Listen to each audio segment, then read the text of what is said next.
सबसे पहले गुरु वंदना की जाएगी। गुरु वंदना करते समय हाथ घुटने पे नहीं, छाती के पास। प्रार्थना करते समय हाथ हृदय के पास, क्योंकि प्रार्थना हृदय से करते हैं। जो भी भगवान से प्रार्थना करेंगे, गुरु से प्रार्थना करेंगे, हृदय से करेंगे। तो गुरु ब्रह्मा गुरु विष्णु गुरुदेवो महेश्वरा गुरु साक्षात् परम ब्रह्म तस्मै श्री गुरुवे नमः। अज्ञानतिमिरान्धस्य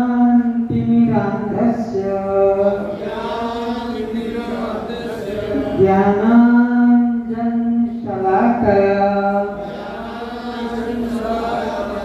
चक्षुरुन्मीलितं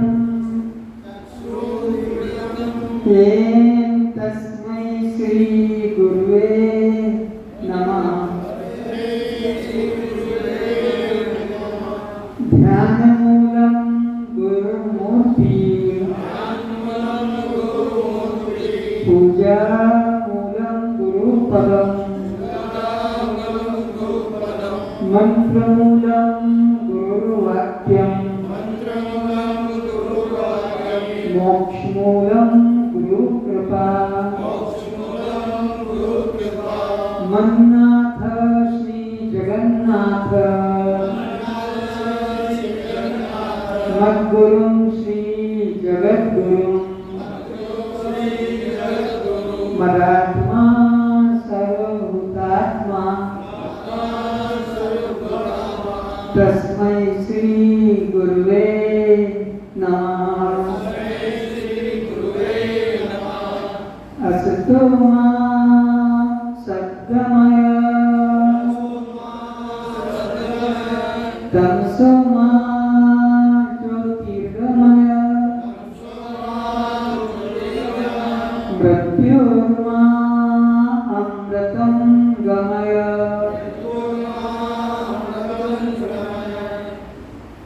हे गुरु परमात्मा,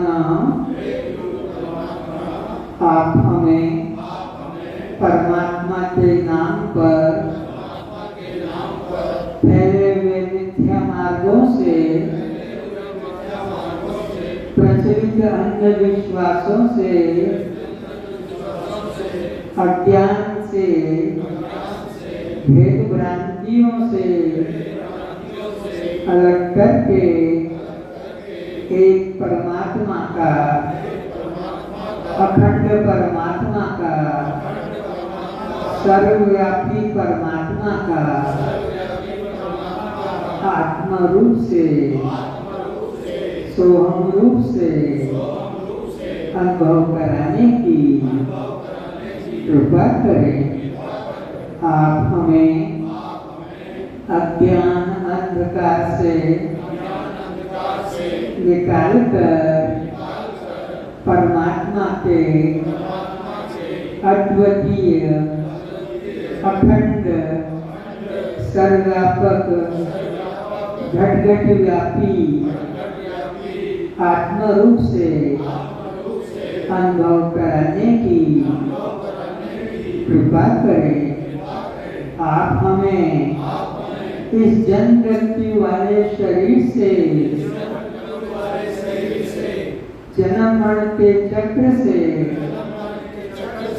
निकालकर इसी में विद्यमान सच्चिदानंद परमात्मा का आत्म रूप में, सोहम रूप में अनुभव कराने की कृपा करें। सभी श्रोताओं के रूप में उपस्थित दिव्य परमात्मा स्वरूपों को चरणों में प्रणाम।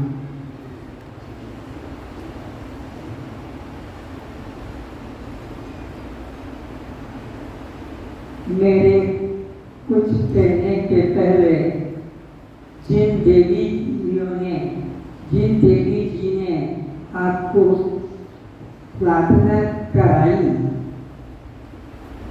उसमें सब कुछ सार समझ में आ गया होगा।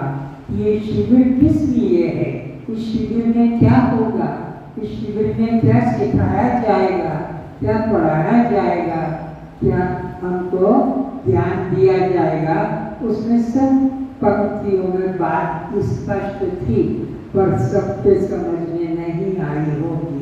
इसलिए मैं कुछ प्रारंभ करता हूँ। आप लोगों ने जो यहाँ अपनी उपस्थिति से मुझे दर्शन कराए, इसके लिए मैं बहुत भाग्यशाली हूँ। आप पुण्य आत्माओं के दर्शन सहज प्राप्त नहीं होते, कोई भाग्य पाई सत्संगा। आप जैसे संतों का, आप जैसे जिज्ञासुओं का, आप जैसे प्रेमियों का दर्शन मिलना भी यह देव दुर्लभ तत्व मेरे लिए सौभाग्य की बात है।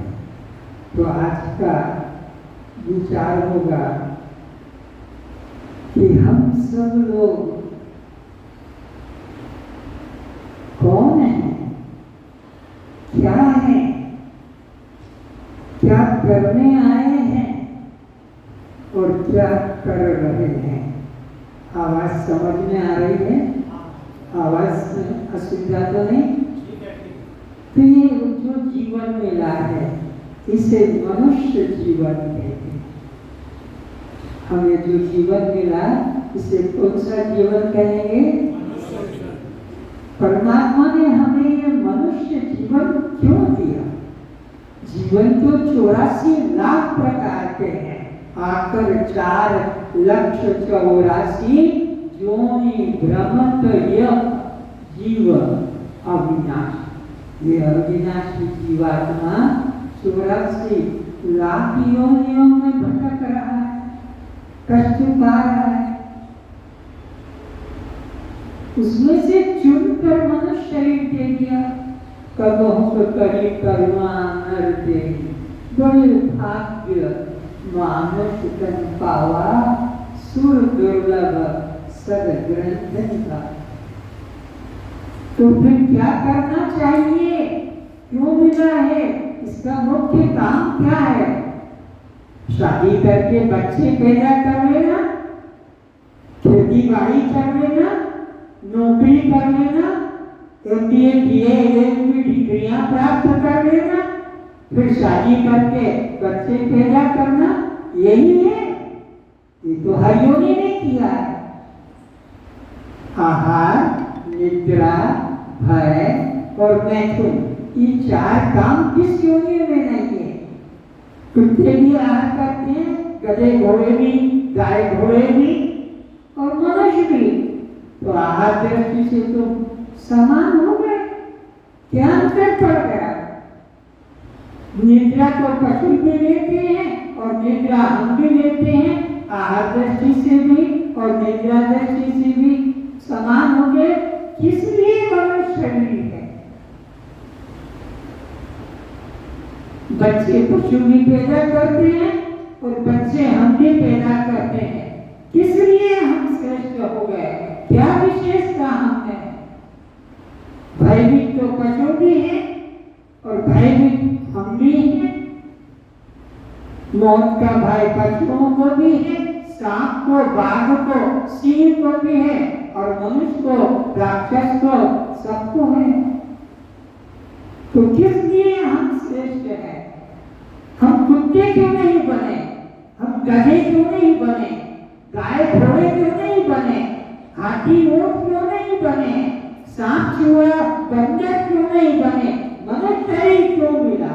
क्या बात है मनुष्य शरीर के अंदर? इस पे विचार करना चाहिए कि परमात्मा ने हमको मनुष्य योनि क्यों चुना है? जो तो 84 लाख है,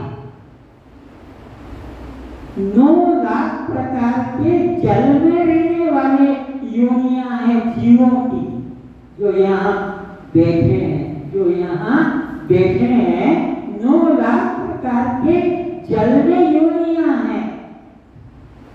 चाहे मगर कह लो, चाहे मछली कह लो, चाहे जलहस्ती कह लो, चाहे कछुआ कह लो, जल में रहने वाले 9 लाख प्रकार के जीव के जीवन है, जिसमें तुम हम सब भोग कर आए। एक भी ऐसा नहीं यहाँ जो कि मछली बनकर, मगर बनकर जल में जीवन व्यतीत न किया, एक भी नहीं है। कहना कि आकर 4,84,000 योनि भ्रमत यह जीव अविनाशी।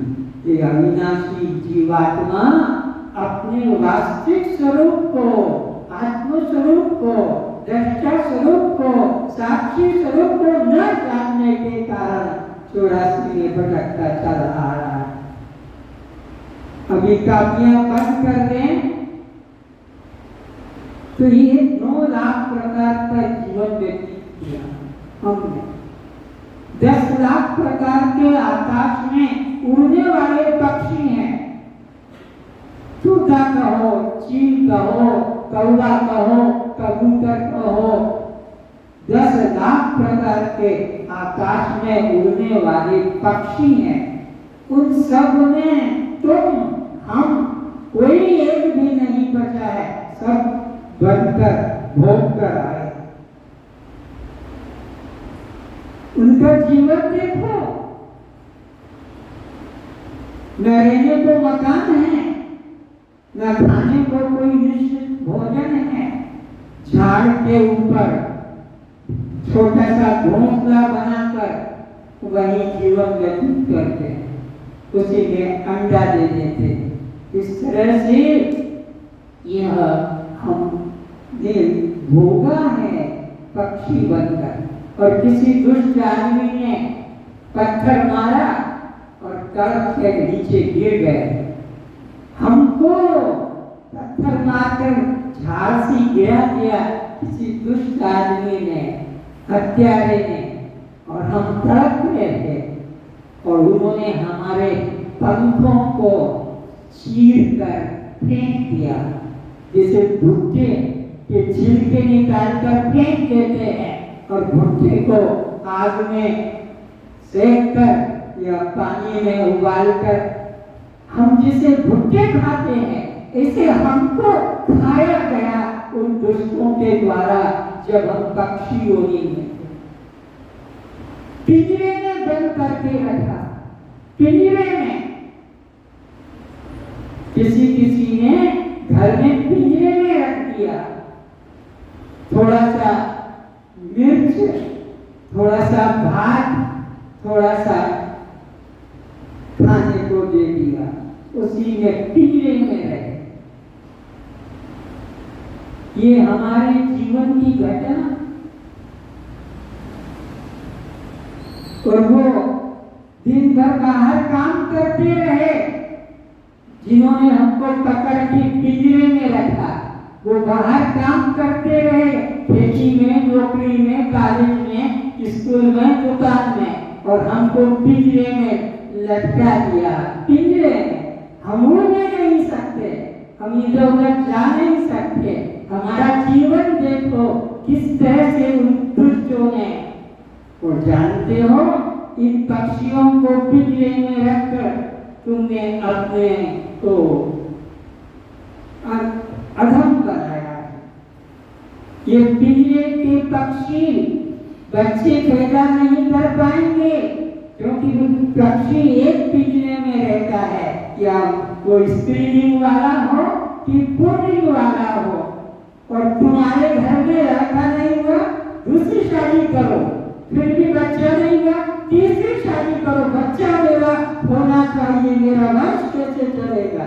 उसने विचार नहीं किया, इसको पिंजरे में बंद करके रखा। वो भी तो अपना वंश बढ़ाना चाहता है, वो भी तो अपना कुटुंब बढ़ाना चाहता है, वो भी तो अपने बच्चे पैदा करना चाहता है, और तुमने उसको बच्चे पैदा करने का दुर्भाग्य दे दिया, वो नहीं पैदा कर सकेगा।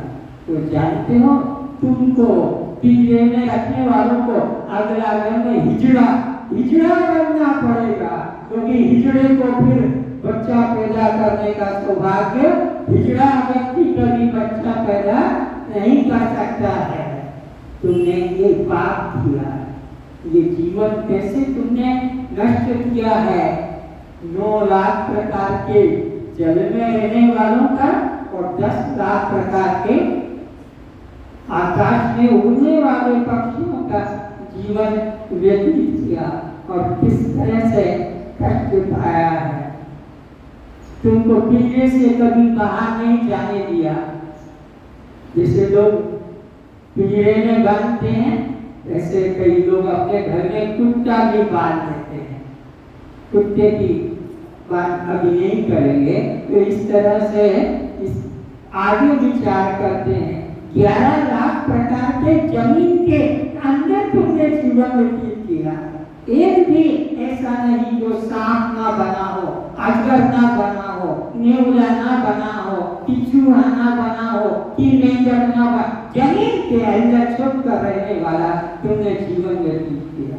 ये देव दुर्लभ जीवन तो आपने सद्गुरु की शरण में लेकर और ज्ञान प्राप्त नहीं किया, तो फिर इसका तो आकर 4,84,000 योनि भ्रमत यह जीव अविनाश। इसी तरह उन जीवों को देखो, उस सांप के दांत निकाल लिए जाते हैं और उसको गली गली में घुमाया जाता है पेट भरने के लिए। सपेरा लोग सांप को पालते रहते हैं, तुमको इसी तरह रखा हुआ।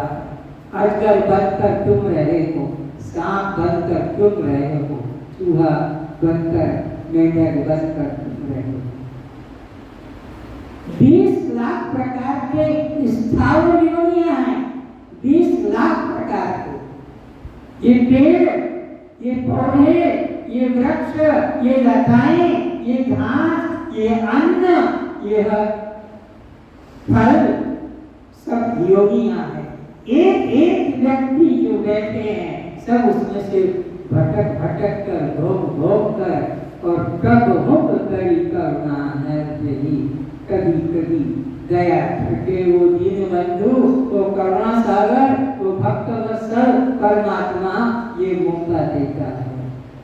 तो 20 लाख प्रकार के जीवों का कष्ट होगा। और विचार प्रकृति मना कर रही है, आवाज आ रहा है? 30 लाख प्रकार के 4 टांगों से चलने वाले योनियों में गए हो तुम, हम सब 4 टांगों से चलने वाले, गाय, घोड़ा, गधा, ऊंट, हाथी, बंदर, भालू, बिल्ली, यह 4 टांगों से चलने वाले जीव योनि में हम गए। क्या वो जीवन देखो, कोई भी उनको मार डालता है, कोई भी उनको बांध देता है, कोई उनके जीवन की स्वतंत्रता नहीं। खेती में तुमने जोत दिया, क्या उस सांड के बच्चे से, जो सांड था, उससे पूछा था तू हमारे खेती में काम करेगा, तेरी इच्छा है बोलो? किसी किसान ने पूछा था? 4 टांगों बांधकर उसके अंडकोश को कुचल दिया पत्थर में, उसको नपुंसक बना दिया और फिर अपने खेती में उसको मार मार काम लेते हैं। 10 KG, 20 KG, 1 quintal, 2 quintal, 10 quintal बोझा उसके कंधे पर गाड़ी में जोत कर लेते हैं और मारते हैं, मारते हैं। गिर गया तो पूंछ मरोड़ कर और उसको खड़ा कर देते हैं। वो खड़ा है और तुम होटल में जाकर रसगुल्ला, कचौरी, पकोड़ा खा रहे हो अपने लिए, और वो बेचारा तरस रहा है खाने के लिए। जब उसको मौका मिलेगा तो तुम छोड़ोगे गाड़ी से और घास का पुआल का पिंड डाल दोगे। ये तुम उसके साथ करते हो। ये देखो, तो ये तुम्हारे साथ हुआ है। जो जस करई सो तस फल चाखा, को न काहू सुख दुख कर दाता। व्यक्ति को अपने किए कर्म का फल भोगना ही पड़ेगा। आज जो तुम पशुओं के साथ व्यवहार कर रहे हो, पक्षियों के साथ व्यवहार कर रहे हो, जलचरों के साथ व्यवहार कर रहे हो, वो वही व्यवहार तुमको भोगना पड़ेगा। जो ऐसा बीज बोया जाएगा गेहूं का कि चने का कि ज्वार मक्का का या और कोई आम अंगूर का, बस वही तो फल देगा। अपना बीज है। आज जो ये शरीर मिला है ये किसी ने हमको भेजा नहीं है, हम अपने कर्म से आए। हमने जो जैसे कर्म किया था उसका फल अब भोग रहे हैं, चाहे जिस अवस्था में हो। और ये अगर इस योनि में आकर हमने अपना सेल्फ रियलाइजेशन हुए मैं कौन हूँ इसका विचार ना करके ये मेरा बाप, ये मेरी माँ और ये मेरी पत्नी और ये मेरा पति, ये मेरा बेटा, ये मेरी बेटी, ये भाई बंधु, ये मेरा मकान, ये मेरी मोटर गाड़ी, ये मेरी खेती, और इसी में मर गए तो फिर वही 84 का चक्कर लेना पड़ेगा। फिर वही 84 का चक्कर भोगना ही पड़ेगा। फिर कोई रास्ता नहीं। ये तो एक मौका भगवान ने दे दिया कि देख अभी भी समझ जा, इतनी ठोकरें खाई है। 83,99,999 योनियों का कष्ट भोगा है, तब जाकर कब हूँ करी करुणा नरदेही ये जीवन प्राप्त हुआ है। इसलिए इसमें आकर अपने आप का कल्याण कर लो, अपना उद्धार कर लो। अगर अपना कल्याण नहीं किया, अपना उद्धार नहीं किया, तो फिर यह तो 84 तुम्हारे लिए दुकान लगी हुई है। तो इस तरह से 30 लाख प्रकार के पशु योनियों का हमने कष्ट भोगा है। देखो पशुओं का, गाय अलग बंधी है तो उसका बछड़ा अलग बांध दिया है। क्यों बांधा? क्योंकि वो दूध पी जाएगा। दूध पीने के लिए, अपने वो दूध पीने के लिए, अपनी दूध की प्यास बुझाने के लिए उस बच्चे का जो दूध पीने का अधिकार था उसको छीन लिया। वो अगर गाय का दूध देने का स्वभाव होता बिना बछड़े के तो वो दे देती, लेकिन बछड़े को ढूंढ के लाओगे और वो स्तनों उसके मुख में जब जाएंगे, थोड़ा सा निकला और खींच लिया और बांध दिया रस्सी से। क्यों खींच लिया? दूध तो उस बच्चे के लिए निकला था गाय का। गाय का दूध जो स्राव होता है स्तनों में, वो बच्चे के प्यार के लिए हुआ था। उस बच्चे को पेट भर के पीना नहीं दिया, क्योंकि हमारा पेट भरना है, हमको अपने लिए दूध चाहिए, अपने लिए खीर बनाना है, अपने लिए रबड़ी बनाना है, अपने लिए पेड़ा पेठा बनाना है। इसलिए उस गाय के बच्चे का जो दूध का अधिकार था उसको दूध नहीं पीने दिया और अलग करके बांध दिया और निकाल लिया। उसके बाद में जब छोड़ दिया जाता है तो गाय को झटका मार मार के स्तनों से दूध लेता है। तो सोचते हैं क्या ये दूध के लोभी लोग, अरे गाय ने अपने बच्चे के लिए दूध चुरा लिया होगा। फिर से गाय बछड़े को बांधो और एक गिलास फिर दूध निकल आए। गाय ने बच्चे के लिए दूध चुराया कि चोर तू है? बच्चे का तो अधिकार है, बच्चे का तो दूध पीने का अधिकार है, उसके लिए दूध निकलता है, और तू कहता है कि गाय ने दूध चुरा लिया होगा, चलो फिर से बांधो बछड़े को और फिर एक गिलास और निकल आएगा। तो चोर कौन है? दूध पीने वाला मनुष्य कि ये बच्चा जो गाय का है वो? कौन चोर है? बोलो। गाय का बच्चा चोर है? अधिकार है उसका पीने का। चोर तो हम हैं कि उसको न पीने दिया, उसको पेट नहीं भरने दिया, उसको पुचकार के गाय के प्यार से अलग कर दिया। ये हम उसको पुचकारते रहते हैं और गाय उससे वंचित रह जाती है प्यार से। जब उस बच्चे को छोड़ो तो कैसा उछलता है, कैसा आनंदित होता है, कैसा कूदता है। गाय के रोम रोम कंपित हो जाते हैं, बछड़े के रोम रोम कंपित हो जाते हैं उस प्यार में आकर देखकर। तो इस तरह से यह गाय का दूध पीना, गाय का रक्त पीना, बहुत ध्यान से सुनना। मेरे एक एक वचन तुम्हारे हृदय के अंदर कांटे की तरह चुभेंगे, लेकिन अमृत की तरह पी जाना। गाय का दूध बछड़े के लिए है, ना कि हमारे लिए है। कुछ लोग भगवान कृष्ण का दृष्टांत दे देते हैं।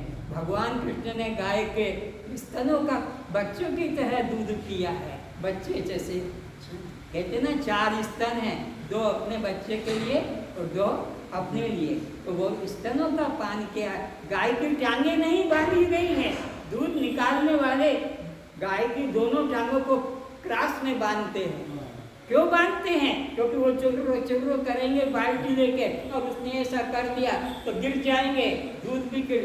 तो गाय को मारते हैं, मेरा दूध गिर गया। तेरा दूध तेरे बाप का दूध है कि गाय का दूध है? दूध गिर गया तो मेरा 2 लीटर 4 लीटर 10 लीटर दूध गिर गया। तो दूध को रखने के लिए अपने गाय की टांगे बांधी जाती है, गाय के गले में रस्सी बांधी जाती है, क्योंकि ताकि वो सींग से भी मारकर अपने को बचाएगी दूध को। लेकिन नहीं, उसको सर बांध दिया और बछड़े को भी दूर ले जाकर बांध दिया, ताकि वो बछड़ा भी जितना उसका ऐसा गला खींचता है फांसी की फंदे की तरह, कितना कष्ट पाता है और गाय के पास जाने को, क्योंकि उसकी माँ का दूध ये आदमी, ये चोर, ये चुरा के ले जा रहा है, मेरे पीने का है, मैं तो प्यासा रह जाऊंगा, मेरे कंठ अतृप्त रह जाएंगे, गला सूख कर रह जाएगा।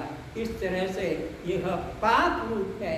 ये गाय का दूध पीना, चाय बना बना कर मजा ले रहे हो और वो हरा घास उसके आगे डाल देते हैं जबरन करके।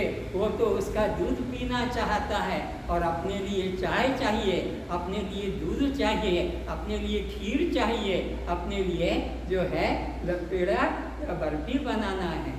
तो ये गाय का दूध पीना, गाय का रक्त पीना तुम्हारा अधिकार है। अन्न खाओ, गेहूं है, चना है, मक्का है, ज्वार है, बाजरा है, ये तुम्हारे लिए परमात्मा ने पैदा किया है। तुमको इसके द्वारा अपना जीवन निर्वाह करना है तो करो, फल वगैरह के द्वारा करो, लेकिन व्यक्ति को तो चाय उठते से चाहिए, दूध चाहिए उठते से। बिना दूध के उनकी शक्ति काम नहीं कर रही है। दूध पीने से शक्ति आएगी। और बछड़े के बारे में, गाय के बारे में कभी विचार किया? इसलिए मेरा निवेदन है आप लोगों से, मेरे वचन बुरे लगेंगे तो यहीं पर चाहे तुम जूता मार देना मुझे कि ऐसा क्यों कहा, लेकिन सचमुच में वो गाय का रक्त है। गाय का प्यार बच्चे के लिए है, तब वो रक्त दूध बन जाता है। गाय का प्यार बच्चे के लिए होने से वो गाय का रक्त दूध बन जाता है। और गाय का जब बच्चा नहीं होता है तब तक वह गाय की शक्ति के रूप में काम आता है, तब दूध नहीं बनता है। बच्चा होने से दूध बनता है। बिना बच्चे के गाय दूध देती है? कोई भी किसान बता दे? कभी नहीं। वो प्यार की वजह से वही रक्त ही दूध बन जाता है, रक्त दूध बन जाता है।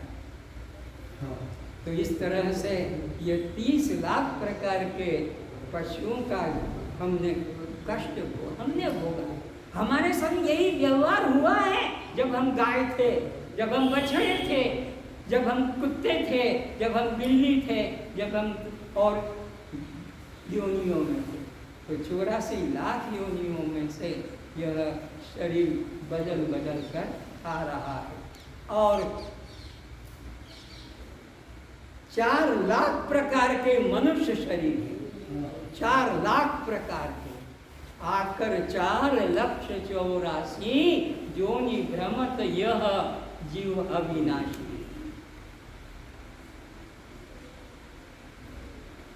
स्वेदज, अंडज, उद्भिज और जरायुज, ये 4 प्रकार के जीव हैं। अंडे से पैदा होने वाले, पसीने से पैदा होने वाले।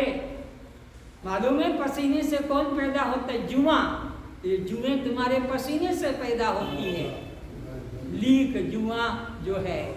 और इसी प्रकार अंडे मुर्गी के, कबूतर के, तोते के, सब अंडे से पैदा हो, पक्षियों का जो है अंडे से पैदा होता है। और इसी प्रकार जो है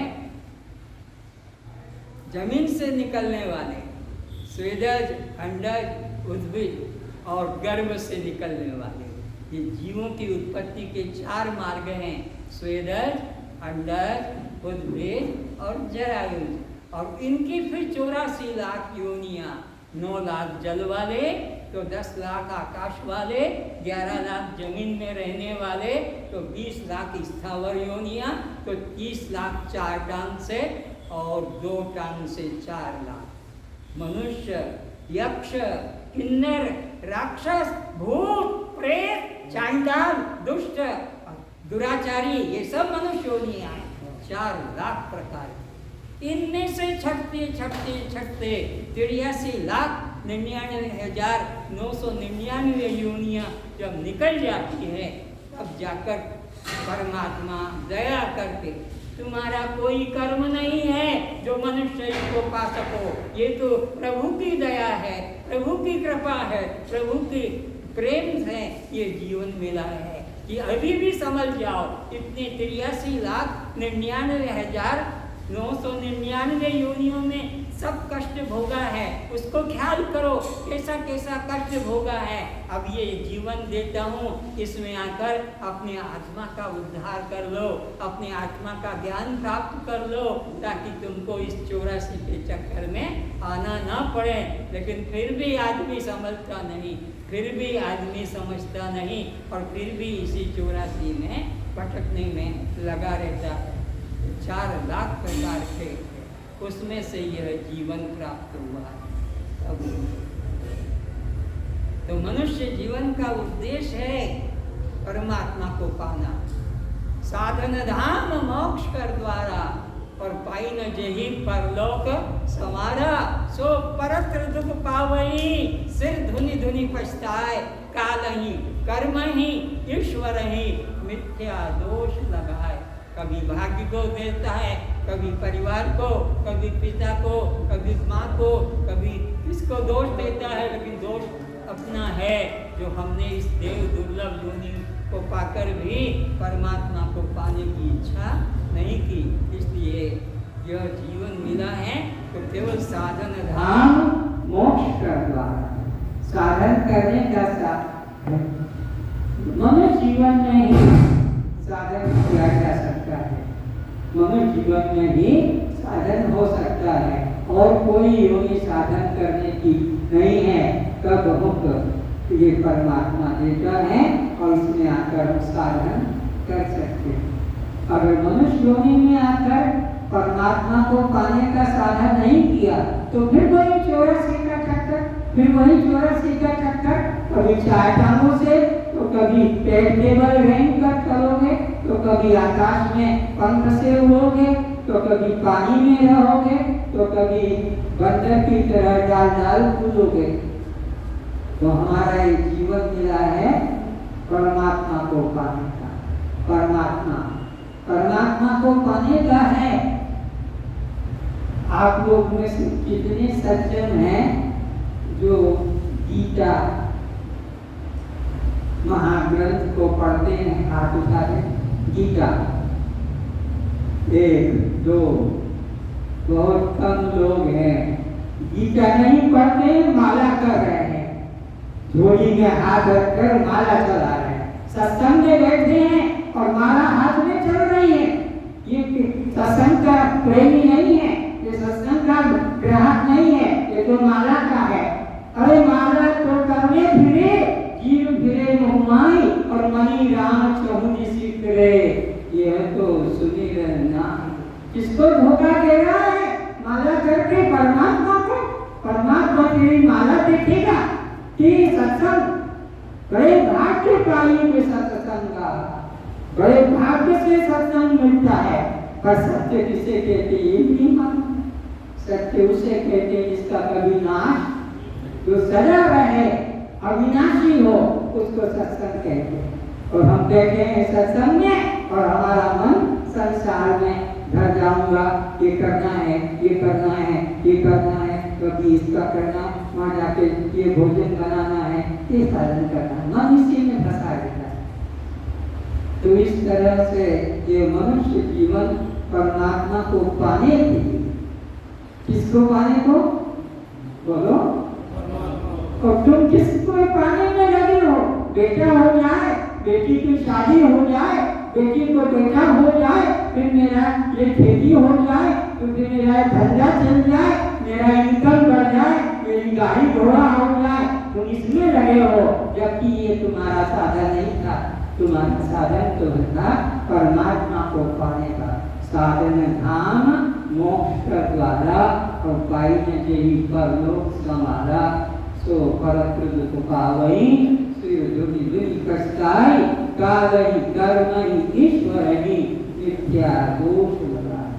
ये जीवन मिला है माता, ये घूंघट काट के घूंघट करक के परमात्मा से भेद मत करो। परमात्मा घूंघट में नहीं मिलेगा, घूंघट को हटा दो तब जाके परमात्मा मिलेगा। तो घूंघट तो संसार के लिए है, परमात्मा में सत्संग में घूंघट का उपयोग करना पाप है, क्योंकि परमात्मा का कई चीजों से अनुभव कराया जाएगा। इतने इतने सामान के द्वारा परमात्मा क्या है, कैसा है, परमात्मा का रूप कैसा है, इसको समझाने के लिए मैंने गीता की बात उठाई थी कि कितने लोग मेरे भाई बहन गीता पढ़ते हैं, तो जरा हाथ उठाकर बताएं ताकि मैं उनके लिए गीता की बात करूं। अगर वो गीता पढ़ते नहीं, सुनते नहीं, समझते नहीं तो क्या होगा? तो कुछ दो चार भाइयों ने, गीता पढ़ने वालों ने हाथ उठाया। तो गीता में भगवान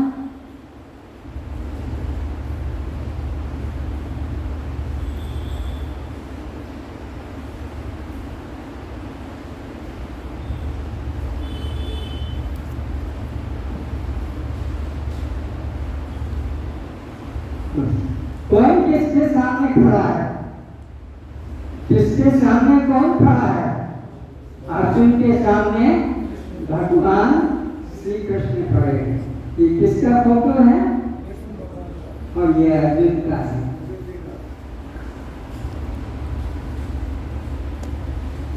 दोनों के बीच में कोई दूरी है, कोई पर्दा है, कोई दीवार है, एक दूसरे के सामने है।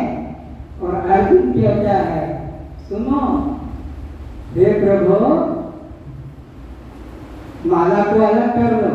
हे प्रभु, मैं आपके अविनाशी रूप के दर्शन करना चाहता हूँ। क्या कहा? आपके अविनाशी रूप के दर्शन करना चाहता हूँ। कौन कह रहा है? किसको? जो सामने खड़े देख भी रहा है, आंख तो कटती नहीं है, न बीच में कोई पर्दा है, ये कोई रुकावट, कोई दीवार भी नहीं है, तो देख तो रहा है। फिर कहता कि देखना चाहता हूँ, तो किसने रोका इसे? पर क्या देखना चाहता है? ये जन्मने वाले को नहीं, क्योंकि जो जन्मा है मरेगा। गीता के 2 अध्याय के अंदर कहा है, जातस्वी घ्रम मृत्यु घ्रम जन्मते से आत्मा कैसा है? नैनम छेदन्ति शस्त्राणि नैनम दहति पावकः न जीवोऽग्निदग्धः न शोषति मारुतः। आत्मा वो है जिसको काटा नहीं जा सकता, जलाया नहीं जा सकता। आत्मा वो है जिसको भिगाया नहीं जा सकता। आत्मा वो है जिसको सुखाया नहीं जा सकता। वो आत्मा है। तो अर्जुन के सामने जो खड़े हैं, अर्जुन कहता मैं इसे देखना नहीं चाहता, इसको तुझे बचपन से देख रहा हूँ, मेरा दोस्त है, जिगरी दोस्त है, साथ साथ कबड्डी खेलते थे, गुल्ली डंडा खेलते थे, इससे मेरा कल्याण नहीं होगा। मेरे को अविनाशी रूप के दर्शन करना। किस रूप के? और अविनाशी किसको कहते हैं? जिसकी कभी मृत्यु, जिसका कभी नाश, जिसका कभी नाश नहीं, जिसकी कभी मृत्यु नहीं, उसको अविनाशी कहते हैं। ये अविनाशी नहीं हो सकता क्योंकि तुमने इसका जन्म मनाया। सुन लो, तुमने जिसका जन्म मनाया उसकी मृत्यु अवश्य उसको करना पड़ेगा। तुम उसके मृत्यु के भागी बनोगे। तुमने जन्म मनाया है जिसका भी, उसके फिर मृत्यु को भी तुम्हें दुख मनाना पड़ेगा, कि मृत्यु का भी दुख देखना पड़ेगा। जन्म मानना ही मृत्यु का कारण है। तो इसलिए परमात्मा का जो जन्म मानते हैं वह गीता के 7वें अध्याय के 25वें श्लोक में कहा है, नाहं प्रकाशः सर्वस्य योग माया समावृत मूढ़ो वयम नापि जानाति लोको माम अव्ययम्। अरे मैं तो अजन्मा हूँ, आत्मा अजन्मा है, आत्मा का कभी जन्म और तुमने जन्म मना लिया, रामनवमी मना ली, शिवरात्रि मना ली, धननाथ जयंती मना ली, तुमने तो इनके जन्म बनाए, इनका जबकि जन्म होता ही अजन्मा अविनाशी परमात्मा है, उसका कभी जन्म नहीं होता है। तो इस तरह से भगवान कहते हैं कि उसका इन आंखों से दर्शन है। अर्जुन के जब मैं देखना चाहता हूँ, भगवान ने कहा कि इन आंखों से जो देखा जाएगा वो नाशवान होगा, वो अविनाशी नहीं हो सकता है। और तू कहता है मैं अविनाशी को देखना चाहता हूँ, तो दूसरी बात समझो, अविनाशी को इन आंखों से देखा नहीं जा सकता। तो कैसे देखा जाएगा? तो उसका रास्ता बता दिया गीता अध्याय 11 के 4 श्लोक में प्रश्न किया कि मैं अविनाशी रूप को देखना चाहता हूँ। भगवान ने कहा ददामि दिव्य चक्षु, मैं तेरे को दिव्य चक्षु दूंगा, मैं तेरे को ज्ञान चक्षु दूंगा, तब जाकर तू मेरा दर्शन अनुभव किस आँख से, ये चर्म चक्षु से नहीं, ये तो विकारी आंखें कब दिखता है, कभी आंखें फूट जाती है, आंख में बीमारी आ जाती है, आंखें में बीज आ जाता है, तो ये तो विकारी आंखें, विकारी आंखों से परमात्मा का दर्शन नहीं, उसके लिए तुम्हें दिव्य चक्षु ज्ञान चक्षु प्रदान करूंगा। तो ज्ञान चक्षु से तो परमात्मा का अनुभव कर सकेगा। वो ज्ञान चक्षु कौन देगा? वो केवल सदगुरु के द्वारा ही प्राप्त होता है। हॉस्पिटल के अंदर इन आंखों का उपचार होता है और एक दिन नष्ट हो जाती है, और परमात्मा के द्वारा जो दर्शन होता है दिव्य चक्षु, वो सत्संग के अंदर होता है। बिनु सत्संग विवेक न होई और राम कृपा बिन। ये जो बैठे हो, ये राम की कृपा हो गई है तुम सब पर। राम की कृपा ना होती, परमात्मा की कृपा ना होती, तो यहाँ आकर बैठने की इच्छा भी, यहाँ आकर बैठने की इच्छा और आगे सुनने की इच्छा तभी होगी जब तुम पर राम की, प्रभु की, गुरु की कृपा वर्षा, तुम्हारे गुरु की कृपा वर्षा हो रही है तुम पर, जो तुम यहाँ आकर बैठे। नहीं तो उसी गुरु में फंसे रहते तो यहाँ आते नहीं। तो तुम इसीलिए आए हो कि तुम्हारे गुरु ने तुमको बांधा नहीं है, तुम्हें मुक्त बनाया है। मुक्त रहो, मुक्ति का अनुभव करो। तो इस तरह से प्रभु की कृपा है।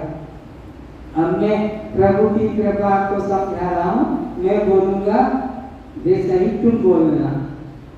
जब मैं देखती हूँ परमात्मा ही मुझ में देखते हैं, जब मैं सुनती हूँ परमात्मा ही मुझ में सुनते हैं, जब मैं बोलती हूँ परमात्मा ही मुझ में बोलते हैं, जब मैं खाती हूँ परमात्मा ही मुझ में खाते हैं। इसलिए परमात्मा को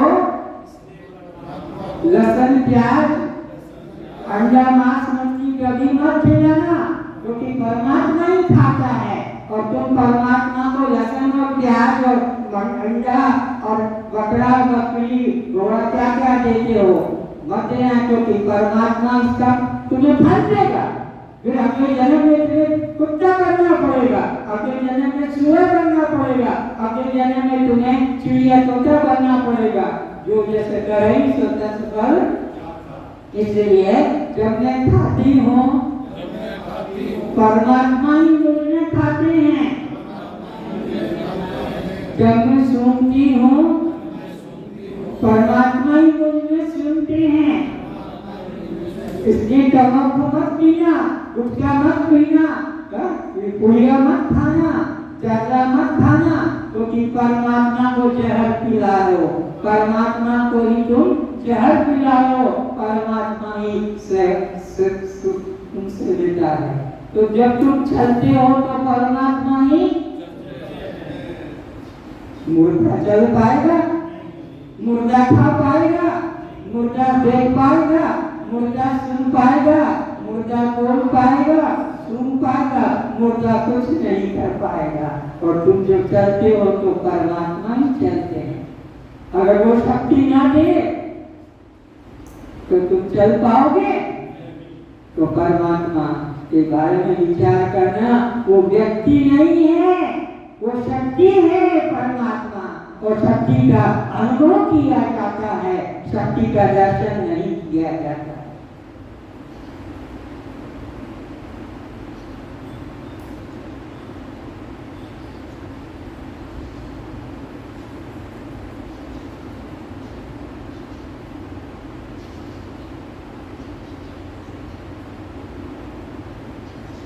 ये क्या चीज है? देखिए, आम है। ये कितना खट्टा है, कितना मीठा है, बता सकते हो? बोलो। अरे देख रहे हो ना, क्या है? आम है, देख रहे हो, लेकिन कितना खट्टा मीठा, बोलो तो खाएंगे तब पता लगेगा। तो अनुभव करेंगे तब पता लगेगा, देखने से पता नहीं लगता है। इसी प्रकार ये फल क्या है? कोई भी है, पर ये कितना खट्टा मीठा है देखकर बता सकते हो? बोलो। अनुभव करेंगे, खाएंगे तो पता लगेगा। इसी प्रकार यह सेब पहचान गए, लेकिन कितना स्वाद है इसका तुमको पता लगा देखकर? बोलो। कब पता लगेगा? अनुभव। अनुभव सबको याद रखना, अनुभव करने से स्वाद आएगा, अनुभव करने से स्वाद आएगा, अनुभव करने से स्वाद आएगा। और ये केला मीठा कितना है इसको देख के बता सकते हो? नहीं। खाएंगे, अनुभव करेंगे। तो कुछ चीजें हैं जो अनुभव के द्वारा, तो परमात्मा अनुभव तत्व है। परमात्मा व्यक्ति नहीं, परमात्मा शक्ति है।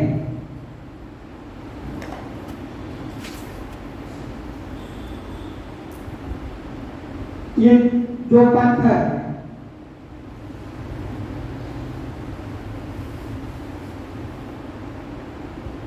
अगर आपने कोई अच्छा बलिष्ठ बहादुर है तो आए इन दोनों पत्थरों को मिला के दिखाने का है। ये दो पत्थर ऐसे मैं आपको दूंगा अलग अलग, और आप देख कर मिला देंगे। मिल गए? ये पत्थर की बात बता रहा हूँ। तो आप में कोई अगर है तो इधर आए और इन दो पत्थरों को मिला के दिखाए, जैसे मैंने दिखाया। दोनों हाथों में दो पत्थर रखो ऐसे, सबको पहले तो आकर सबको नमस्कार करो। फिर खराब बात नहीं नमस्कार करना। फिर दोनों हाथों में दो पत्थर ले लो और फिर मैं कहूँगा कि लो अब इसको मिला के दिखा दो। तो तुम मिला के दिखा दोगे तो धन्यवाद देंगे सबके सामने। आओ, कौन तैयार है? तुम बच्चे करोगे? आओ बच्चे। अरे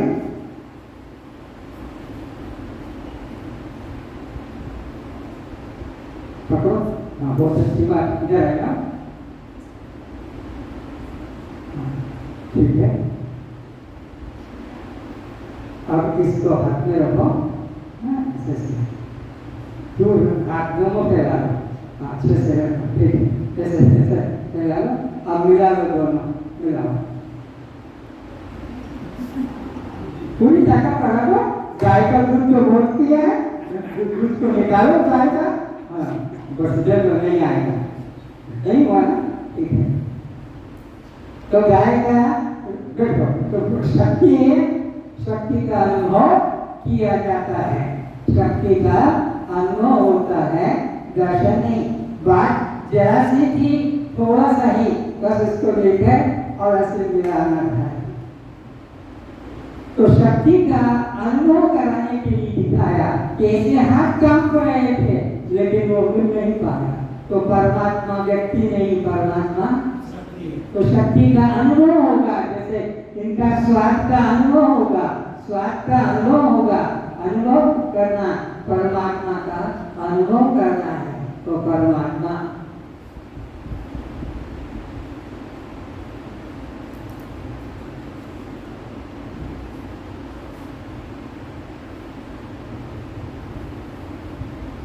भूल गया। कृष्णानंद की छवि मेरे पास है, उसमें ओम लिखा हुआ है। तो ये ओम लिखा है, समझ लो यहाँ पर देख रहे हो। ये रुमाल क्यों हिल रहा है? जवाब दो। रुमाल स्थिर क्यों नहीं है? हैं? हवा से। जरा हवा को देखो तो किधर चल रही है? ऐसी चल रही है। शक्ति का अनुभव कर सकते हो, दर्शन दर्शन वस्तु का कर सकते हो। शक्ति का अनुभव दर्शन एक वस्तु का कर सकते हो, और शक्ति का अनुभव, शक्ति का तो हाथ कांपते हैं। शक्ति का अनुभव हो रहा है, वस्तु का तो दर्शन हो रहा है। ये तो वस्तु है। तो परमात्मा व्यक्ति है कि शक्ति है? शक्ति है। और वो हमारे खाने में भी, देखने में भी, सुनने में भी, बोलने में भी, चलने में, सब क्रियाओं में काम आती है। तो परमात्मा को अनुभव करने का ये शिविर होगा। इसमें तुम लोगों को कथा नहीं सुनाई जाएगी, रोज परीक्षा और रोज आपको अभ्यास किया जाएगा। कॉन्फिडेंस को दे दो।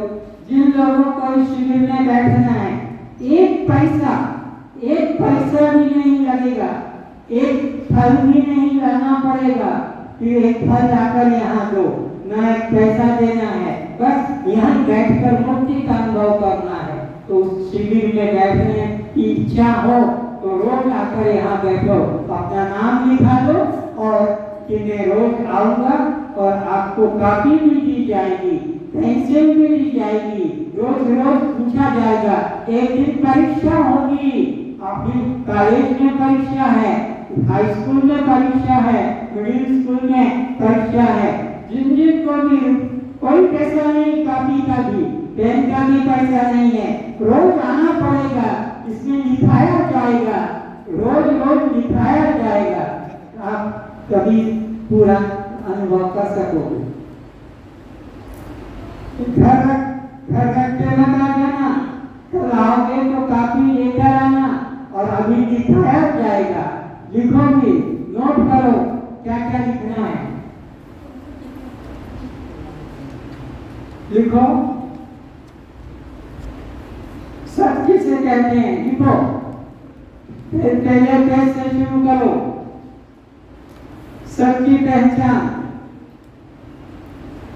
कापियां निकाल लो और नोट करो। जिसका कभी नाश न हो, जिसका कभी नाश न हो, जो सदा रहे, जो सदा रहे, उसे सत कहते हैं, उसे सत कहते हैं। लिखा जैसे आत्मा, जैसे परमात्मा, ये सत की पहचान है। जिसका कभी नाश नहीं होता, जो सदा रहता है, जैसे आत्मा, जैसे परमात्मा और जैसे मैं।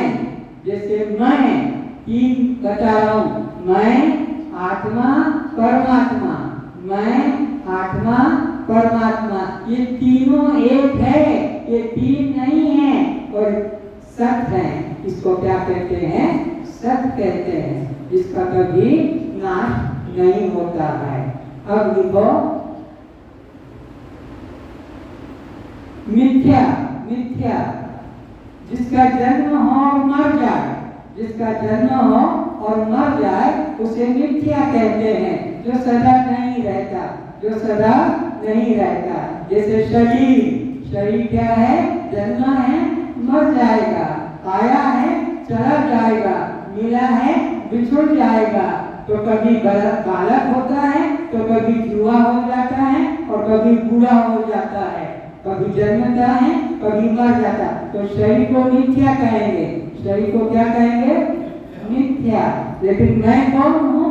मैं आत्मा हूँ, मैं परमात्मा हूँ। मेरा कभी जन्म और मेरी कभी मृत्यु, मेरा कभी नाश नहीं, ये भाव मन में जगा नहीं जाना।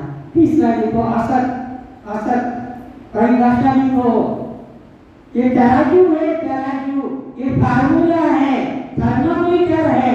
बुखार जानना है तो थर्मामीटर चाहिए, बीपी जानना है तो बीपी मशीन चाहिए, वजन करना है तो वजन मशीन चाहिए, सत्य को जानना है तो यह सत्य की परिभाषा जानना है। सत्य किसे कहते हैं?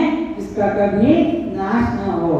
मिथ्या किसे कहते हैं? जो जन्म लेकर मर जाए, जैसे शरीर। और असत किसे कहते हैं? जिसका कहा तो जाए, जिसे कहा तो जाए लेकिन छूकर बताया ना जा सके।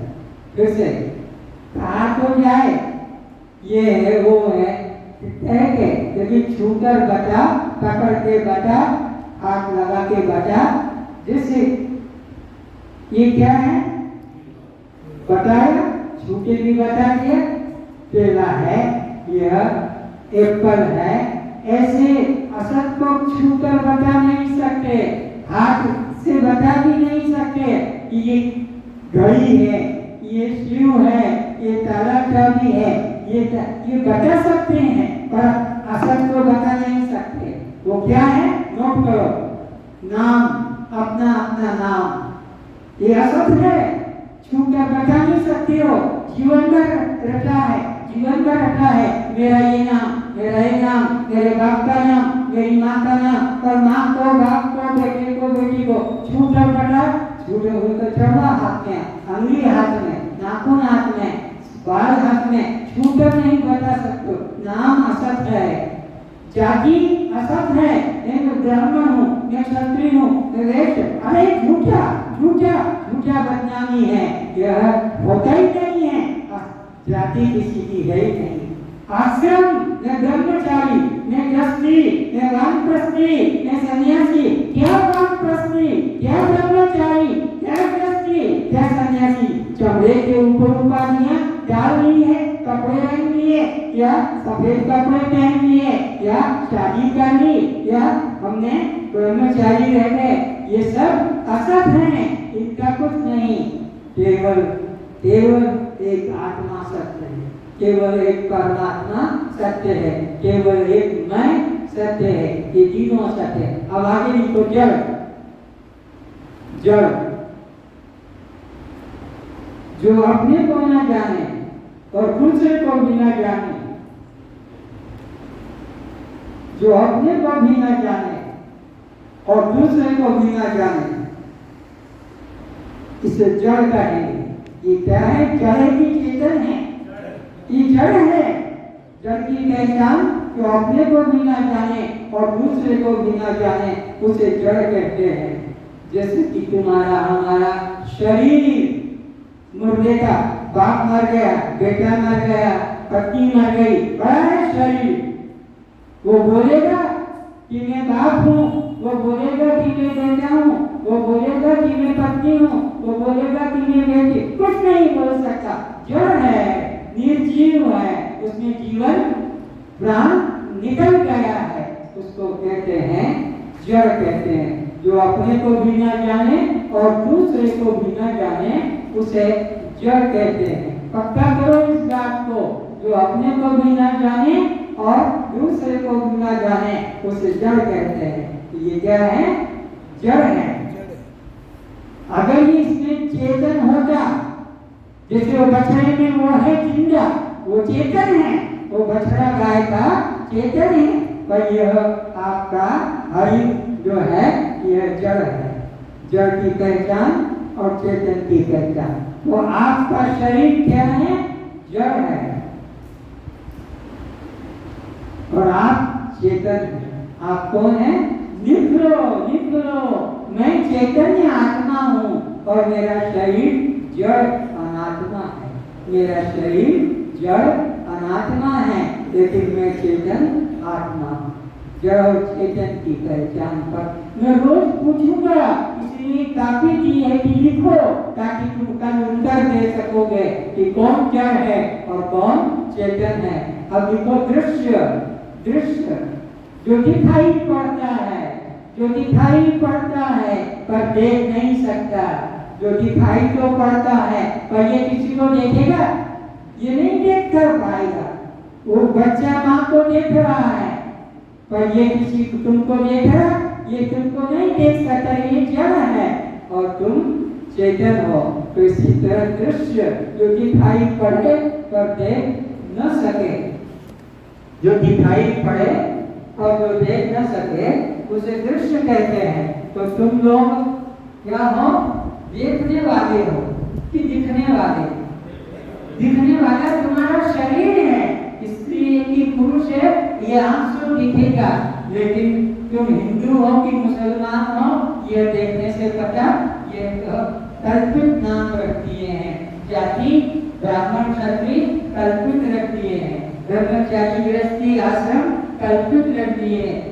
मैं डॉक्टर हूँ, मैं वकील हूँ, मैं प्रोफेसर हूँ, मैं लेक्चरर हूँ, मैं इंजीनियर हूँ, ये सब कल्पित हैं। देखने से कुछ उपाधियाँ सीख कर पढ़ कर उपाधियाँ स्कूल से, कॉलेज से, समाज से सीखा है। तो यह समझ में आया दृश्य और दृष्टा। दृष्टिकोण जो दिखाई पड़ता है पर देख, दृष्टा लिखो जो सबको देखता है, लिखो दृष्टा जो सबको देखता है, जो सबको देखता है, जो सबको देखता है पर उसे कोई देखता, सबको देखता है पर उसे कोई देखता, उसे दृष्टा कहते हैं। दृश्य किसे कहते हैं? जो सब दिखाई पड़ता है, सबको दिखाई पड़ता है, जो दिखाई पड़े, जो देखने में आ जाए उसे दृश्य कहते हैं। और जो सबको केवल देखता है पर दिखाई नहीं पड़ता वो दृष्टा कहलाता है। तुम सब कौन हो? दृश्य हो कि दृष्टा? बोलो क्या हो? तुम्हारा हमारा शरीर क्या है? दृश्य है। शरीर क्या है?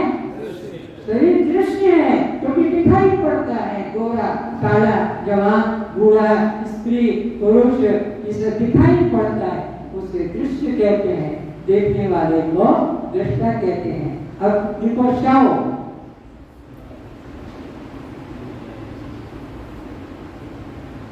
शव निर्जीव, निष्प्राण, निर्जीव, निष्प्राण, निष्क्रिय, निर्जीव, निष्प्राण, निष्क्रिय को शव कहते हैं। निर्जीव जीवन नहीं है, प्राण भी नहीं है, क्रिया भी नहीं है, उसको कहते हैं शव, उसको कहेंगे शव। निर्जीव, निष्प्राण, निष्क्रिय को शव कहते हैं। अब देखो शिव, शिव की पहचान, शिव की पहचान अभी किसकी पहचान बताई? बोलो शव की। अभी जो पहचान बताई क्या बताया? निर्जीव होगा, निष्प्राण होगा, निष्क्रिय। तो ये क्या है? ये सजीव है कि निर्जीव है? इसमें जीवन, प्राण, क्रिया नहीं। अब सजीव किसको कहते हैं? जिसमें जीवन भी हो, प्राण भी हो और क्रिया भी हो। आप जो मंदिर में जाकर जल चढ़ाते हो, किसमें जल कौन चढ़ा रहा है? चढ़ाने वाला शिव है कि शव? और जिसमें चढ़ाया जा रहा वो शव है कि शिव? इतना सत्य पृथ्वी पर कोई ने पहले नहीं कहा होगा और कहा है कि वही सच्चा सद्गुरु है। अगर ये ऐसा ज्ञान मालूम पड़ गया कि जिस पर हम जल चढ़ा रहे हैं वो निर्जीव है, वो निष्प्राण है, बोलता नहीं, खाता नहीं, उठता बैठता नहीं, चलता नहीं। तुम उठते हो, बैठते हो, घर से आए हो, घर जाओगे, कुछ खाने को चढ़ाने को दिखाए हो। तो शव और शिव का अंतर जान गए कि जो सजीव है, सप्राण है और सक्रिय है, उसको शिव कहते हैं। अब वो पर प्रकाश, पर प्रकाश जो दूसरों से प्रकाशित होता है भाई आपको कार्य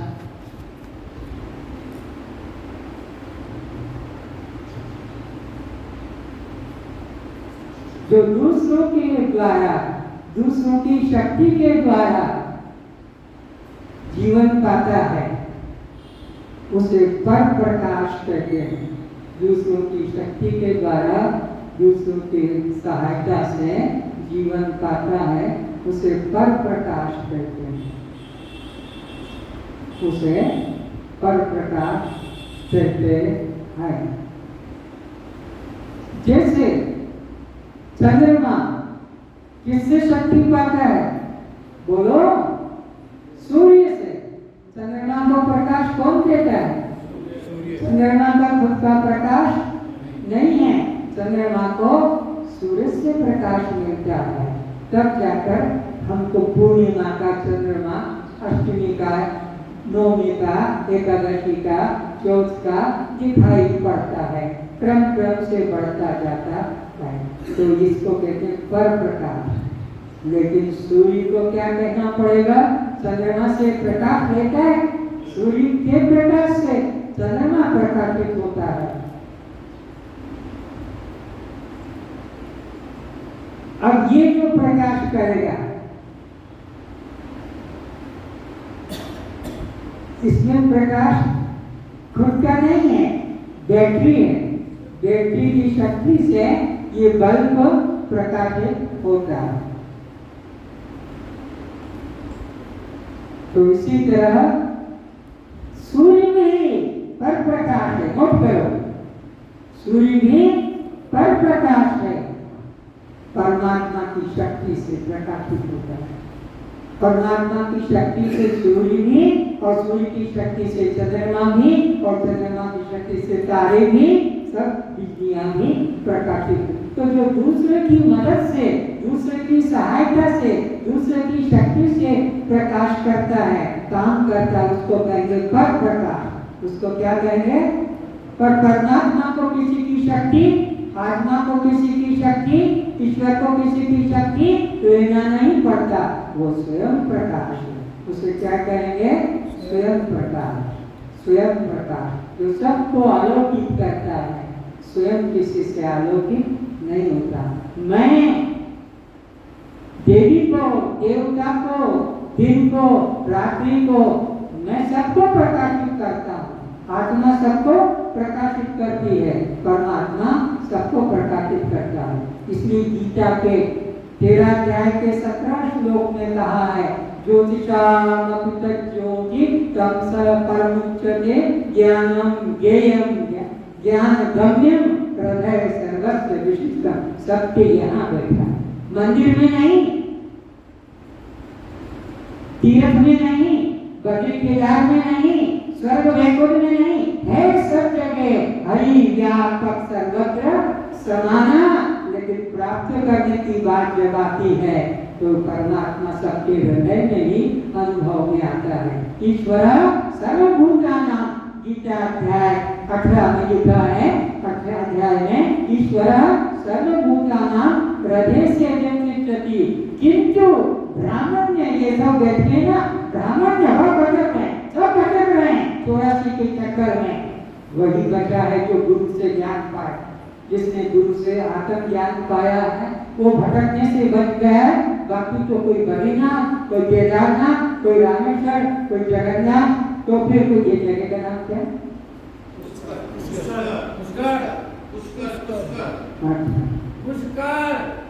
पुष्कर। तो पुष्कर आया है, बद्रीनाथ भी आया है, केदारनाथ भी गया है, जगन्नाथ भी गया है, फिर पुष्कर भी आया है। तो परमात्मा यहाँ बैठा है, बद्रीनाथ में नहीं है, केदार में नहीं है, तो सब जगह है। लेकिन तुमको तो पाना है तो हृदय के अंदर पाओ। परमात्मा कभी बाहर दृश्य रूप में मिलेगा, है सब जगह, सबके घट में बैठा है। घट घट में मेरा साईं सुनी सेज न कोई, घट घट में है मेरा साईं सुनी सेज न कोई। मेरा प्रभु, मेरा भगवान घट घट में, प्राणी मात्र में, कीड़े मकोड़े जीव जंतु सब में है। तो घट घट में है रसाइयाँ सुनी सेज न कोई। बलिहारी आप सबकी बलिहारी जिन घट दियो दिखा, जिसने अपने हृदय में देख लिया बलिहारी उस घट की जिन घट करो समाए अपने अनुभव में आ गया कि वो परमात्मा मेरे अंदर ही विद्यमान है। अब लिखो आत्मा के लक्षण।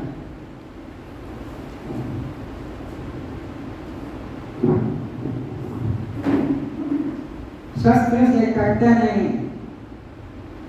आत्मा की पहचान, चैतन्य की पहचान, शिव की पहचान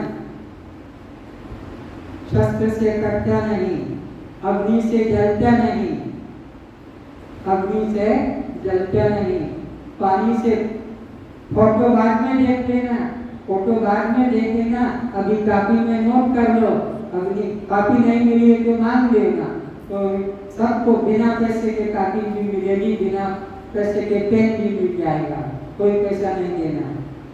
तो शस्त्र से कटता नहीं, अग्नि से जलता नहीं, पानी से भीगता नहीं और पवन से सूखता नहीं, पवन से सूखता नहीं, पानी से भीगता नहीं, पानी से भीगता नहीं, पवन से सूखता नहीं, अग्नि से जलता नहीं, शस्त्र से कटता। ये आत्मा की पहचान, ये तुम्हारी पहचान है, ये मैं की पहचान है, ये आत्मा की पहचान है। आत्मा की 4 लक्षण, तुम्हारा भी यही लक्षण है, परमात्मा का भी यही। अब देखो अनात्मा, अनात्मा के लक्षण। काटने से कट जाता है, जैसे बकरा काट देते हो, मछली काट देते हो और पशु को काट देते हो, फलों को काट देते हो, घास को काट देते हो। काटने से कट जाए, जलाने से जल जाए, जलाने से जल जाए।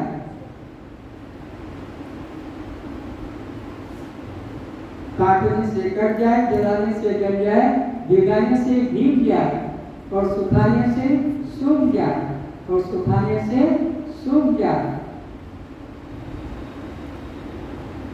उसे अनात्मा कहते हैं, उसे अनात्मा कहते हैं। अब मैं लिखने वालों से पूछ रहा हूं कि बताओ सत्य किसे कहते हैं, देख कर बताओ। काफी ने पहला नंबर सही बताया है, सत्य किसे कहते हैं, उत्तर आना चाहिए। इतना नहीं कर पाते हो, लिख लिया तो पढ़ के बोलो। उसका कभी नाश नहीं होता। तो मिथ्या किसे कहते हैं, जो जन्म के मर जाए, कभी और कभी मिथ्या। तो असत किसे कहते हैं, जो कहा तो जाए पर ढूंढ कर, खोज कर, छू कर बताया। जैसे अपने शरीर का नाम, शरीर की जाति, शरीर का आश्रम, ये सब क्या है, असत है। तो बताओ फिर जड़ किसे कहते हैं, पढ़ के बोलो ना। मुझे खुशी होगी कि तुमने लिखा है और तुम पढ़ के बोल सकते हो। जड़ की पहचान, अपने को भी ना जाने और दूसरे को भी ना जाने, उसे जड़ कहते हैं। तो चेतन किसे कहते हैं, तो सबको जानता हो उसको कोई, उसे चेतन कहते हैं। इतना इतना का है, रोज रोज पूछेंगे, पक्का हो जाएगा अपने बारे में, अपने बारे में पक्का हो जाएगा। ये पक्का किसी ने नहीं कराया, शब्द बोल दिए, तुमने रट लिया, अनुभव भी करना है। तो अब बताओ दृश्य किसे कहते हैं, दृश्य दिखने वाला, पीछे से कोई नहीं बोलेगा, शेर में दिखने वाला, जो दिखाई पड़ता, जो दिखाई पड़े वो दृश्य। तो फिर दृष्टा किसे कहेंगे, देखने वाला, जो देखने वाला, शेर देखने वाला, उसको दृष्टा कहते हैं। तो तुम अपने को विचारो कि तुम जड़ हो कि चेतन हो, बोलो चेतन है, क्योंकि हम सबको जानते हैं। जड़ किसी को जान नहीं सकता, ये नहीं जान सकेगा, ये नहीं जान सकेगा, ये नहीं जान सकेगा, लेकिन हम सबको ये कृष्ण है, ये अर्जुन है, ये हरिण है, ये शिव है, हम सबको जानते हैं। तो ये सब दृश्य है और हम सब क्या है? दृष्टा। तो शव किसको कहते हैं? शव की पहचान, शव जो निर्जीव है, जो बोल नहीं सकता, हिल नहीं सकता, चल नहीं सकता, देख नहीं सकता, निर्जीव है। जैसे ये निर्जीव है, ये निर्जीव है, ये निर्जीव है, ये निर्जीव है। हम चेतन है, हम चेतनता विद्यमान है।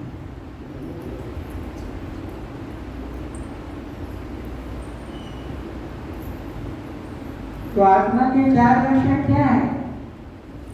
अभी लिखाया है।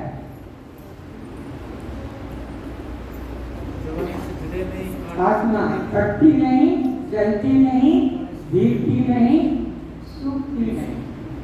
अनात्मा के चार दर्शन क्या? कट जाए, जल जाए, सूख जाए, भीग जाए। तो पर प्रकाश कौन? जो दूसरे के सहायता से प्रकाशित होता है। जैसे चंद्रमा है, तारे है, सूरज है, बिजली, दूसरे आत्मा की शक्ति से सूर्य भी, चंद्रमा भी, तारे भी, बिजली भी सब उसी के प्रकाश से प्रकाशित होते हैं। आत्मा स्वयं प्रकाश है और बाकी सब पर प्रकाश है। आज का विषय यही मैं समाप्त करता हूँ, क्योंकि समय कुछ आज का अस्त व्यस्त हो गया वर्षा के कारण, और कल का समय 5:30 से 5 बजे से बता दो। कल 5 बजे से शुरू होगा, रोज यही समय होगा। और इस समय में भी किसी को कुछ असुविधा हो बहुमत से, तो समय बदल भी सकते हैं। मेरा कोई बंधन नहीं है, तुम्हारी सुविधा के लिए समय है। अगर तुमको ये समय अनुकूल नहीं पड़ता है और 1 घंटा 2 घंटे बाद भी कहोगे कि हम तो 6 बजे आएंगे, तो हम 6 बजे भी करेंगे, 7 बजे भी। हम आपके लिए आए, पैसा कमाने के लिए नहीं, चेला बनाने के लिए नहीं, आश्रम बनाने के लिए नहीं। ना कोई हमारा गुरु, ना कोई चेला, ना कोई हमारा आश्रम। हम तो स्वतंत्र हैं, आपको भी स्वतंत्र करना चाहते हैं। परम स्वतंत्र न कर कोई, तुम्हें किसी के अधीन न रहना पड़े। एक भजन सुन लेते हैं, जाते जाते। ये कहा,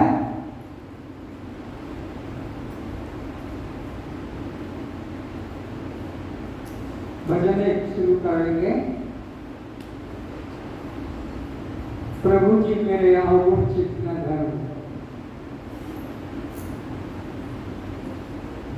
शुरू करो, तब तक लाओ।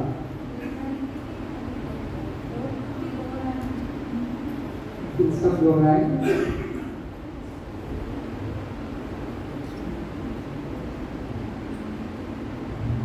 प्रभु मेरे अवगुण चित्त ना धरो। प्रभु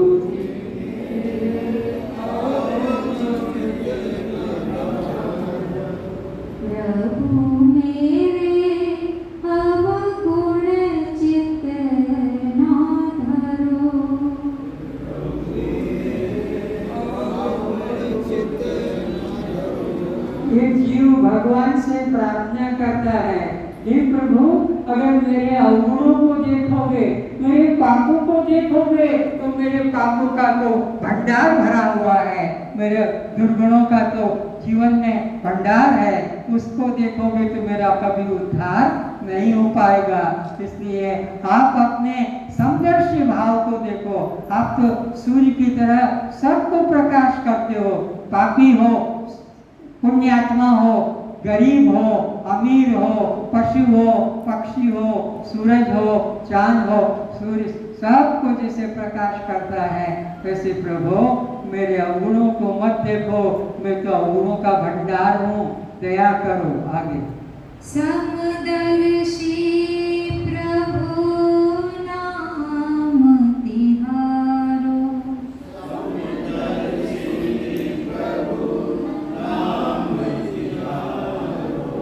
चाहो तो पार करो,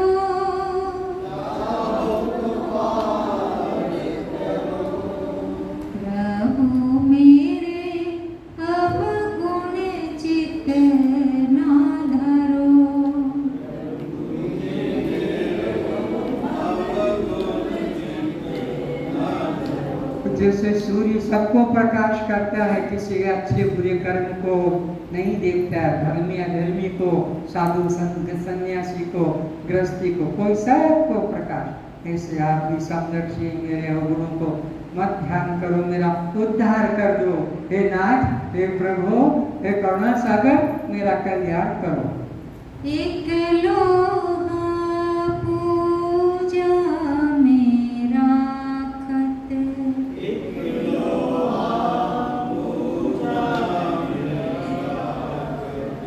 एक घर कसाई परो,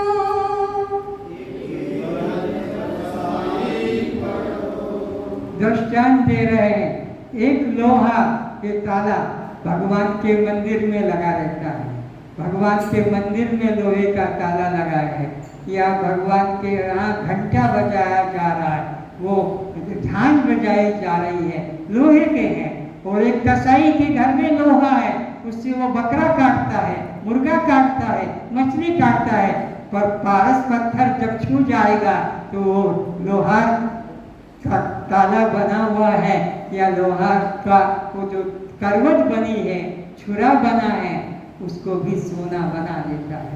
पारस पत्थर जो है सोना बना देता है, ऐसा कहावत है। फिर से एक लोहा पूजा में राखत,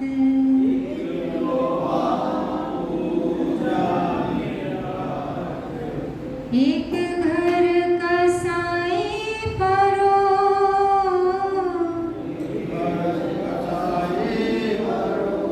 चाहे इसको दराती कहो, करवट कहो, छुरी कहो, चाकू कहो, वो काटने के काम आता है। और एक यह मंदिर में पूजा में काम आता है। लेकिन पारस पत्थर छू जाएगा दोनों लोगों को, तो वो कोई भेद की घटिया करेगा और उसको उत्तम करेगा, वो दोनों को समान बना देता है। सो दुविधा पारस नहीं देखत, दुविधा पारस कंचन करत खरो, दोनों को समान सोना बना देता है। प्रभु मेरे अवगुण चित नाथ। हाथ जोड़ के बोलो, हाथ जोड़ के परमात्मा से प्रार्थना करते तो ऐसे हाथ नीचे रखोगे, हाथ जोड़ के प्रार्थना की जाती है कि मेरे प्रभु, मेरे अवगुण को मत देखो, मेरा उद्धार करो। एक नदिया एक नाल कहावत,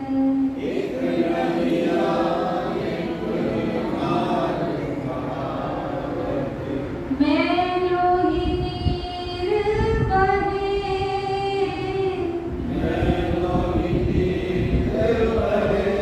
घर के नाले, घर के नालों में धरती गंदी है, नदी के अंदर गांव की गंदी है। और दोनों नदी और नाला जब गंगा में मिल जाते हैं तो गंगा सागर कहलाता है।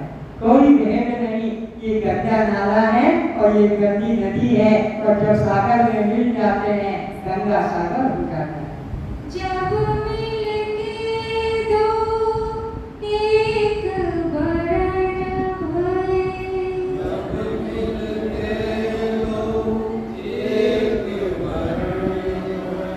गंगा नाम परो,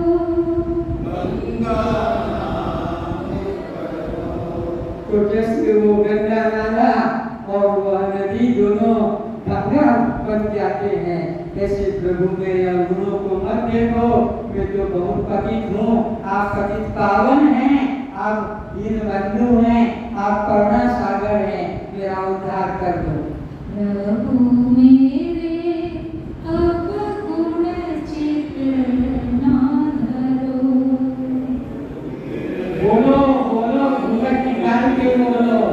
हाँ, भगवान से पर्दा मत करो, ये घूंघट संसार में फंसाएगा, परमात्मा तो निर्गंध होकर मिलेगी। एक जीव एक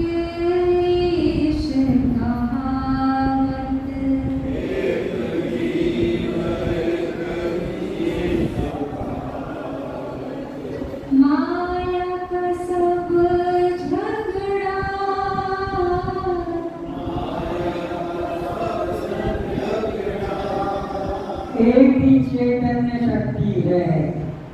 वह अविद्या के संग में जीव कहलाती है, माया के संग में वो ईश्वर कहलाती है, वो सर्वज्ञ कहलाता है ईश्वर, वो अल्पज्ञ कहलाता है।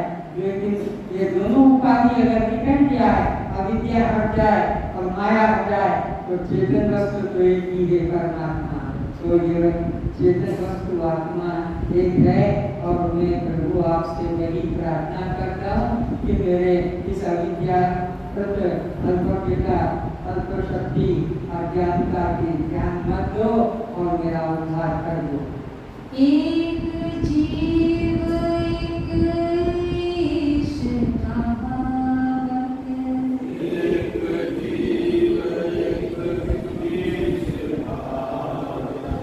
माया का सब झगड़ा,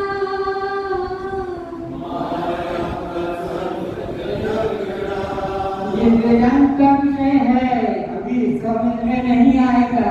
ये वेदांत का विषय है। जीव ईश्वर का झगड़ा, फिर माया अविद्या निकल जाएगी, शुद्ध चेतन तुम रहोगे। जो इस यहाँ का सोहम, यहाँ दीवार के ऊपर लिखा है, कमरे के ऊपर सोहम, अहम ब्रह्मास्मि, अहम आत्मा ब्रह्म, प्रज्ञानम ब्रह्म, जिसको वेद कहते तत्वमसि, गुरु के द्वारा शिष्य को। अब की बार मोहे पार उतारो,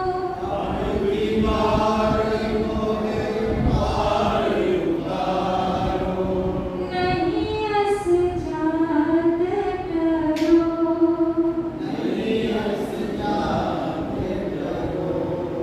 प्रभु मेरे अब गुण चित ना धरो,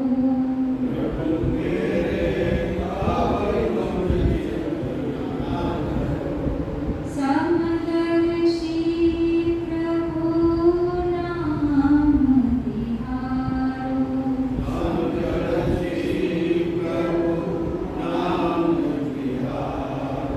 चाहत पार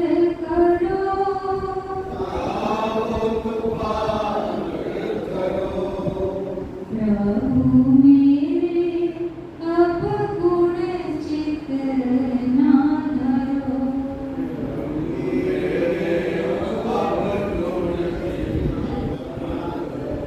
प्रभु मेरे अब गुण चित ना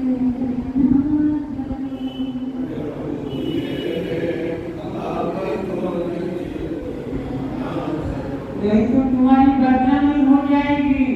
मेरे को अगर तुमने पार नहीं किया तो तुम्हारी संदर्शिता उपाधि खत्म हो जाएगी, तुम्हारी दीन बंधु व्यवहारिकता उपाधि खत्म हो जाएगी। अपनी इज्जत बचाओ मेरे कल्याण करके, मेरा कल्याण करने से तुम्हारी इज्जत बनी रहेगी, नहीं तो तुमको कौन संदर्शी कहेगा। ओम शांति। ये फिर प्रश्न करूँगा, उत्तर देना। मेरे प्रश्न होंगे, कस्तम यानी तुम कौन हो। कस्तम का मतलब लिख लो, फिर भूल जाओगे। कस्तम लिख लो, कस्तम यानी तुम कौन हो, तो उत्तर तुम दोगे। दृष्टा साक्षी आत्मा हम, दृष्टा साक्षी आत्मा हम। कस्तम कस्तम कस्तम, ये तुम्हारा असली परिचय। आज ही जो वर्षों वर्षों में नहीं होता है, वो आज ही ये अनुभव जग गया कि मैं दृष्टा साक्षी आत्मा हूँ। तो अब फिर प्रश्न करता हूँ, जन्म मरण किसका? नोट करो, जन्म मरण किसका? जन्म मरण किसका? भूख प्यास प्राण की। भूख प्यास किसको? प्राण को। भूख प्यास किसको? भूख प्यास किसको? प्राण को। जन्म मरण किसको? शरीर को। जन्म मरण किसको? भूख प्यास किसको? प्राण को। सुख दुख मन को। सुख दुख किसको? मन को। सुख दुख किसको? नोट कर लेना, कल मैं पूछूंगा, एक एक को उत्तर देना है। तो सुख दुख किसको? और बंध मोक्ष किसको? बंध मोक्ष किसको? बंध मोक्ष किसको? उत्तर में लिखो, जीव को। बंध मोक्ष किसको? जीव को। बंधमुक्त किसको? जीव को। बंधमुक्त किसको? तुम कौन हो? तत्व दृष्टा साक्षी आत्मा। धन्य धन्य धन्य धन्य आप सभी को चरणों मेरा नमस्कार। जाते समय रोज आप इनको 5 मिनट पहले आके देखना। ये चित्र प्रदर्शनी नहीं है, ये वेद के पन्ने हैं, उपनिषदों के पन्ने हैं, गीता के पन्ने हैं, मंत्र भी है और सब नंबर भी है। कभी इधर और एक रस्सी बांध दी जाए उसमें भी बाकी के लगता आते 5-10 मिनट पहले आके देखो, 5-10 मिनट जाते जाते देखो, इन सब की विद्या सब कुछ पढ़ाई हो गई। आज बस इतना है।